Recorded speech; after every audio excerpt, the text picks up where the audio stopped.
پڑھیے الصلاۃ والسلام علیک یا رسول اللہ علی آلک و اصحابک یا حبیب اللہ الصلاۃ والسلام علیک یا نبی اللہ علی آلک و اصحابک یا نور اللہ۔ درود پاک کے بے شمار فضائل و برکات ہیں۔ سرکار دو عالم صلی اللہ تعالی علیہ وسلم کا فرمان من صلی علی عشرۃ من اول النہار و عشرا من آخرہ نالتہ شفاعتی یوم القیامہ۔ آقا فرماتے جس نے 10 بار دن کے ابتدائی حصے میں اسٹارٹ آف دا ڈے اور 10 بار دن کے آخری حصے میں، یعنی پورا دن ختم ہو رہا ہے مغرب سے پہلے درود شریف پڑھا، روز قیامت میری شفاعت پا لے گا۔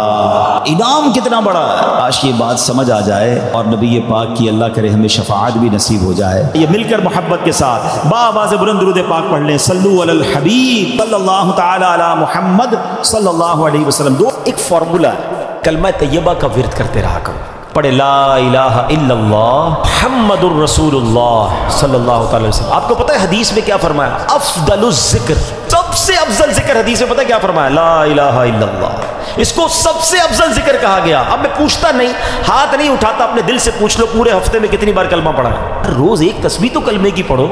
میں ایک بزرگ کا جملہ، اللہ پاک جنت نصیب کرے، بڑا ایک جملہ مجھے یاد رہ گیا۔ وہ بڑا پیارا جملہ کہا کرتے تھے، زبان کو کلمے کا عادی بناؤ، اس دن زبان بھاری ہو جائے گی، اس دن بھی تمہاری زبان سے کلمہ جاری ہو جائے گا۔ آپ کو پتہ ہے جب ہم مریں گے نا، سکرات کا جو وقت ہوتا ہے، زبان بھاری ہو جاتی ہے، جملے نہیں نکلتے۔ دیکھیں زبان کا عادی ہونے کے مطلب سمجھو۔ مثال دیتا ہوں، موٹر سائیکل پہ، گاڑی میں آپ کہیں جا رہے ہیں، اچانک بریک لگا، سامنے سے کوئی گاڑی آئی اور آپ کی گاڑی نے زور سے بریک لگایا، کیا نکلتا ہے زبان سے؟ اپنے آپ سے پوچھو۔ لوگوں کے منہ سے اس وقت گالی نکلتی ہے، کچھ نہ کچھ ایسا گندا نکلتا ہے، برا نکلتا ہے، اور الحمدللہ کچھ لوگ ایسے جس کا اس وقت نکلتا ہے یا رسول اللہ، یا اللہ، لا الہ الا اللہ۔ کیوں؟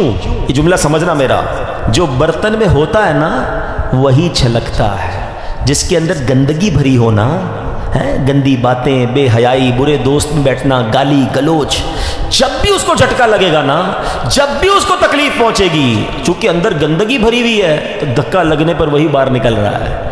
جس کے صبح و شام اللہ کے ذکر میں گزرتے ہوں، درود پاک میں گزرتے ہوں، کلمہ پاک میں گزرتے ہوں، اس کو جب بھی دھکا لگے گا اس کے منہ سے انشاءاللہ درود پاک ہی نکلے گا، کلمہ پاک ہی نکلے گا۔ اب آپ کی مرضی ہے برتن میں کیا بھرنا ہے، کیسے دوستوں میں بیٹھنا ہے، کیسی گیدرنگ میں بیٹھنا ہے، اور بھرنا کیا ہے اپنے اندر۔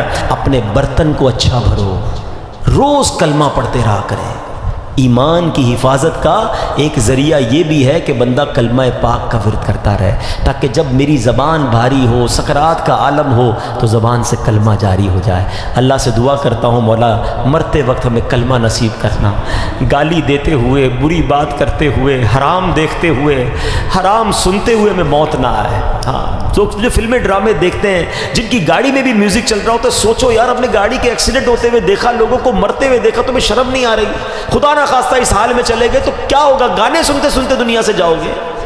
لوگوں کو شرم نہیں آتی، جہاز کے اندر فلمیں دیکھ رہے ہیں، ارے جہاز تو جب پرخچے اڑ جاتے ہیں انسان کے، بندہ ادھر توبہ کرے، شراب پیتے ہیں، میں نے دیکھا ہے، کیونکہ فری ملتی ہے تو جو کبھی نہیں پیتا وہ بھی پی رہا ہوتا جہاز میں۔ توبہ توبہ توبہ، تمہیں کیا ہو گیا یار؟ مطلب جدھر گناہ کا موقع ملے کر لینا ہے۔ ہم مسلمان ہیں، ہماری کوئی باؤنڈری ہے؟ کبھی تہجد میں بیٹھا کرو، یہ مسجد میں بھی آ کر نا کونا پکڑ لیا کرے، کبھی کبھی فوراً چلے جاتے ہیں لوگ، اور اللہ سے باتیں کریں۔ اے اللہ پریشان ہوں، اے اللہ بیمار ہوں، پھنس گیا ہوں مولا، کاروبار ٹھپ ہو گیا ہے، روزی کے مسائل ہیں، بیماری کے، جو آپ کے دل میں اللہ سے بات کرو۔ آپ یقین کرو وہ دینے والا ہے، وہ خود فرماتا ہے ادعونی استجب لکم، مانگو میں تمہیں عطا کروں گا۔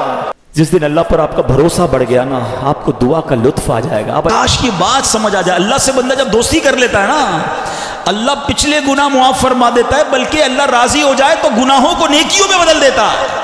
تو جس از the time to prepare yourself، یہ تو وقت آ گیا مسجد کی طرف آنے کا، تلاوت کرنے کا، روزے رکھنے کا۔ اگر کوئی دوری ہو گئی ہے عبادت سے تو پھر جڑ جائیں، اور رحمتوں والے مہینے شروع ہو رہے ہیں۔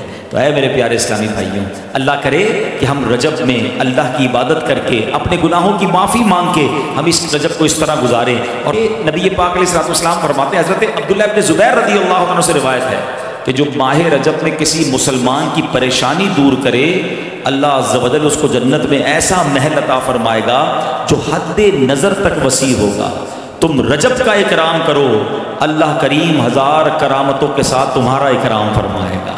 اللہ کرے کہ ہماری کوئی نماز قضا نہ ہو، ہم اس پہ نفلی روزے رکھیں، اس پہ درود پاک کی کثرت کریں، استغفار کی کثرت کریں۔ اللہ کا مہینہ ہے، خوب اللہ کی طرف لو لگائیں کہ یا اللہ تیرا مہینہ آ گیا، بندہ بھی تو میں تیرا ہوں، میرے مولا تو میری مغفرت فرما دے۔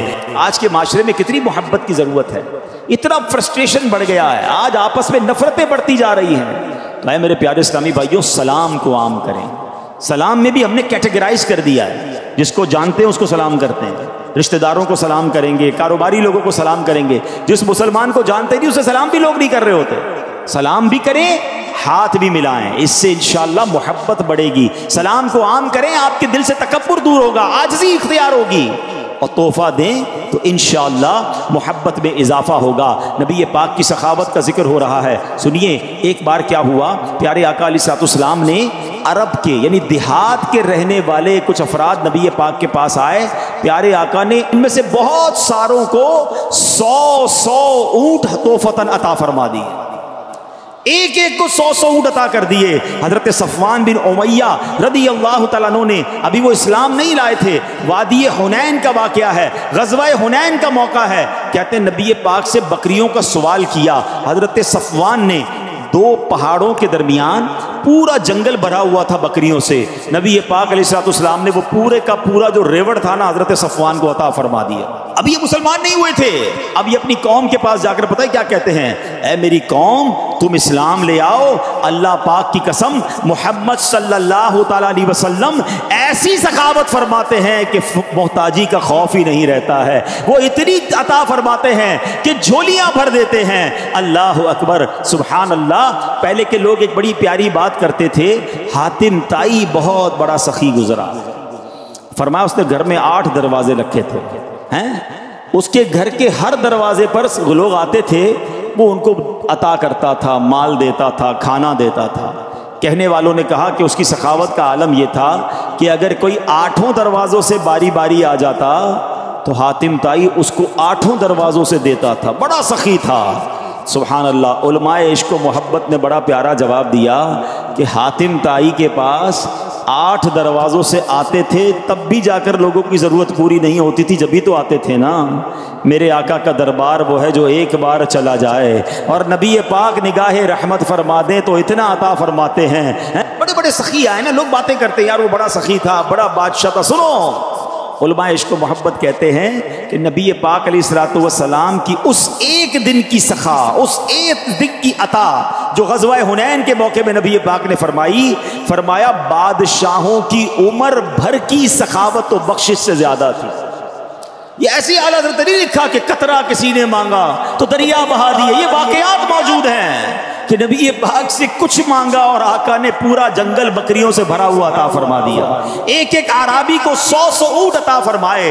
اللہ اکبر۔ ایک ایسا موقع تھا کہ سرکار دو عالم علیہ الصلوۃ والسلام کے پاس بکریاں، جنگل میں بکریاں بھری ہوئی تھی اور نبی پاک عطا فرما رہے تھے، مانگنے والے ہجوم کرتے جا رہے تھے، نبی پاک اس ہجوم میں پیچھے ہٹتے جا رہے ہیں، تقسیم فرماتے جا رہے ہیں اور رش بڑھتا جا رہا ہے، پیارے آقا پیچھے ہوتے جا رہے ہیں، یہاں تک کہ جب اموال تقسیم ہو گئے تو ایک اعرابی نبی پاک علیہ الصلوۃ والسلام کی بارگاہ میں آئے اور مبارک چادر آپ کے بدن اقدس سے کھینچی، جس سے مبارک گردن اور کمر شریف پر نشان بن گیا۔ نبی پاک نے اس پر اتنا فرمایا، اے لوگو جلدی نہ کرو، واللہ تم مجھے کسی وقت بخیل نہ پاؤ گے۔ ہمیشہ نبی پاک کے در سے عطا ہی ملتی رہی۔ اللہ اکبر۔ پیارے آقا علیہ الصلوۃ والسلام کا دل اقدس کتنا منور تھا۔ ایک خاتون نبی پاک کی بارگاہ میں آئی، حضرت سہل بن سعد کہتے ہیں رضی اللہ تعالیٰ عنہ، ایک خاتون چادر لے کر آئیں، کہتے ہیں حضور میں نے اپنے ہاتھ سے بنی ہے اور آپ کے لیے لائی ہوں۔ اچھا، نبی پاک کو اس وقت چادر کی ضرورت بھی تھی، پیارے آقا نے وہ چادر لی اور پیارے آقا علیہ الصلوۃ والسلام وہ چادر لی اور ہماری طرف نکلے، نبی پاک نے تہبند اس چادر کی باندھی ہوئی تھی، تو ایک صحابی نے کہا حضور بڑی پیاری چادر ہے، مجھے عطا فرما دو۔ اللہ اکبر۔